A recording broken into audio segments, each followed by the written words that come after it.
Hi, Embracing Only podcast family. This is Archita. We are introducing impact moments, actionable insights that highlight the best and powerful learning moments and wisdom from our past episodes of incredible guests. In this highlight reel, you'll hear leadership lessons from a combat veteran, taking action to be anti-racist, mastering workplace negotiations, leveraging your uniqueness for success. We'll take a topic and break it down in a short, snappy episode. So click on the link in the show notes to continue listening to these impact moments with our amazing guests.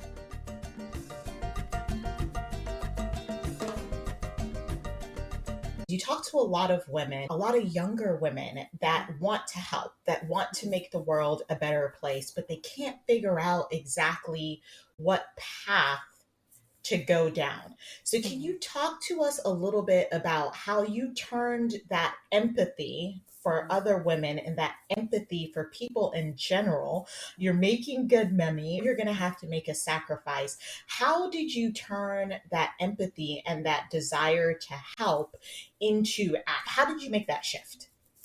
I would say part of it was little steps, right? So it wasn't something that I just did overnight and I said, okay, I'm going to move on this. It started with me just helping my community. It started with me hosting one event, one self-care summit the entire year, and inviting out the entire community by connecting with the local politicians, by connecting with the 100 Black women, connecting with the Links organization, connecting with the sororities, connecting with women within that demographic that really focused in on the women that I was trying to help. And so I would say it takes small steps. I think a lot of times, especially with social media, you have this social comparison that happens. And all is the end product of things. You see what has happened and you think that it's overnight and it's really not. And so you miss the grind and the grit that it takes year after year, day after day. I still get so nervous when I'm fully invested and my money's invested in something and I'm wondering, is this going to work? God, I prayed about this. I don't move on anything without asking God about it. And so, God, I've prayed about this. You've given me the insight and the direction, but I still get nervous when I go live with an event, with a product. And even with the Wives 7-Day Prayer Challenge and the Powerful Praying Wife apparel, the Powerful Praying Woman apparel, I wondered, would anybody purchase this product for me? I did. It doesn't matter because when you have this huge community, because I remember hearing a story about an influencer that had over 100,000 followers on Instagram, which people consider to be golden, right? Oh, if you have all these followers, you're going to get all these people that'll support you. And she launched an e-commerce business. She only sold 7 products. That was it. Seven total. 7 total. 7 total. And this is a big time influencer.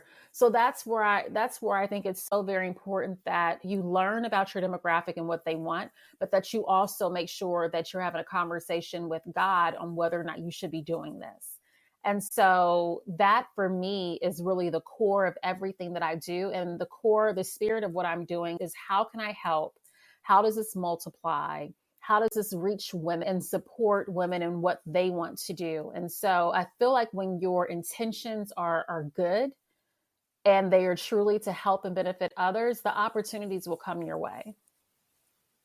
I couldn't agree more, Mecca. I think when you are in alignment with what I would call your divine purpose, things seem to fall into place. And you can almost feel when there is a resistance when you're going down a path that perhaps you shouldn't be on. There's a little bit of a struggle.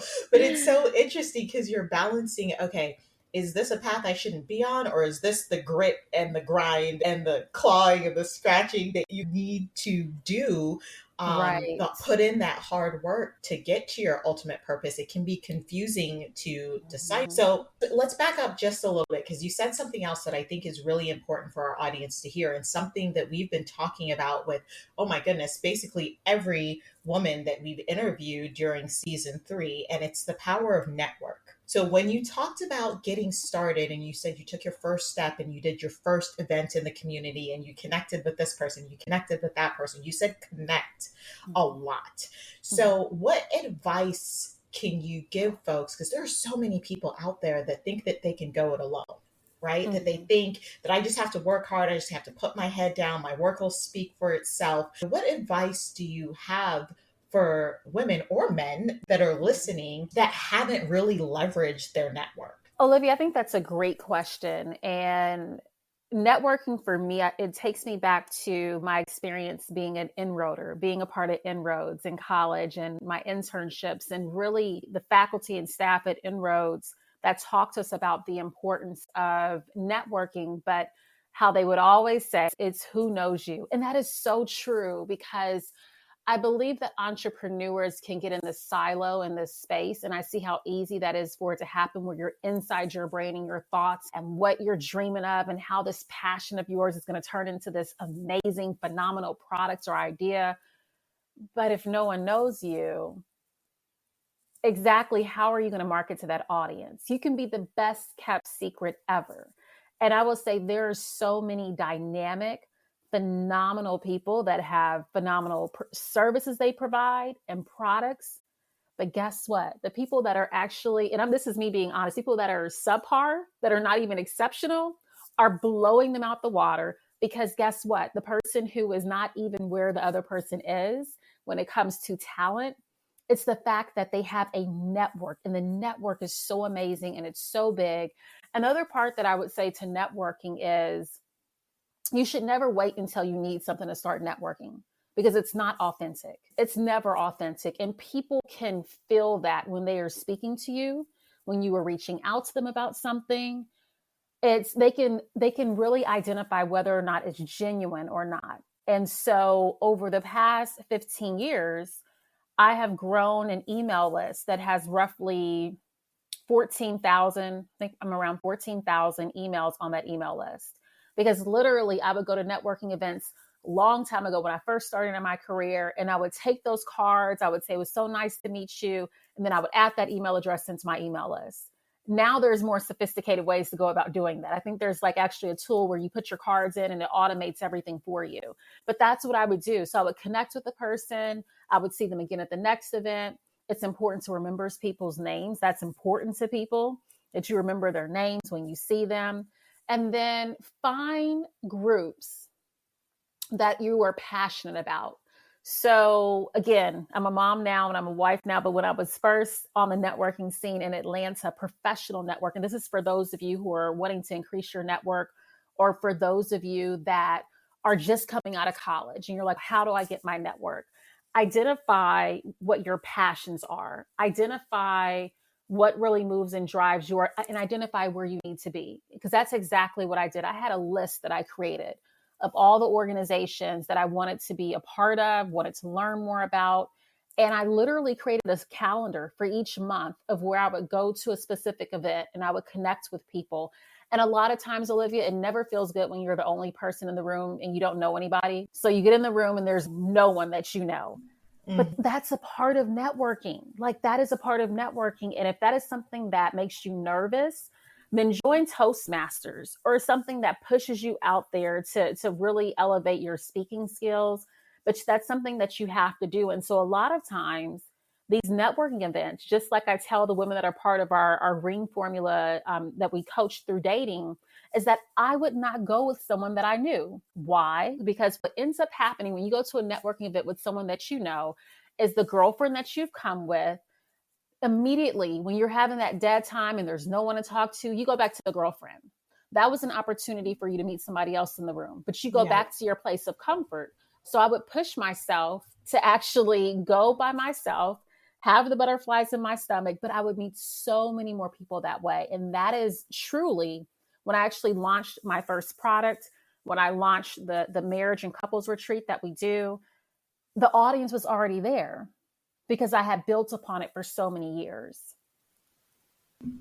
Like, I cannot tell you how many facts you're spitting right now. And there's parallels, right? So whether it's entrepreneurship or even in the corporate space, especially when you start to get into the big leagues. So you're moving from that middle management to director and above spaces. It becomes less and less about your competency and more about who, because at that point, at director, senior director, VP, above level, you're leading organizations, you're leading these massive teams, and no one wants to hire someone that they do not know.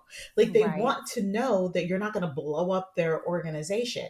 And most of that knowledge is going to come from the coffee conversations or the conversations after work over wine or on the golf course or whatever. But you have to figure out how to connect with people so that you can get to the next level. And you mentioned something that resonated with me, because I know this is going to be a shocker to the audience, but I promise you I'm an introvert. I'm like an extroverted introvert, right?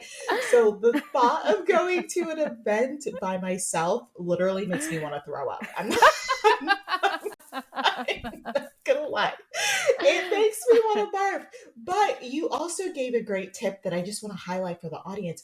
Pick things you're passionate about, because you're more likely to engage even as an introvert if you're super passionate about the topic. For me, I try to engage with people over work, right? Like, I'm not a social butterfly, so I can't just walk up to someone and chit chat. It would be so awkward, Mecca. I'm like the most awkward duckling when I'm not like focused on something. I'm just trying to chit chat. It's so awkward. But if I have a passion or a mission for why I'm there, then it becomes easier to craft a conversation around this common thing that we both showed up for, and it becomes a little less intimidating. So those are just amazing tips.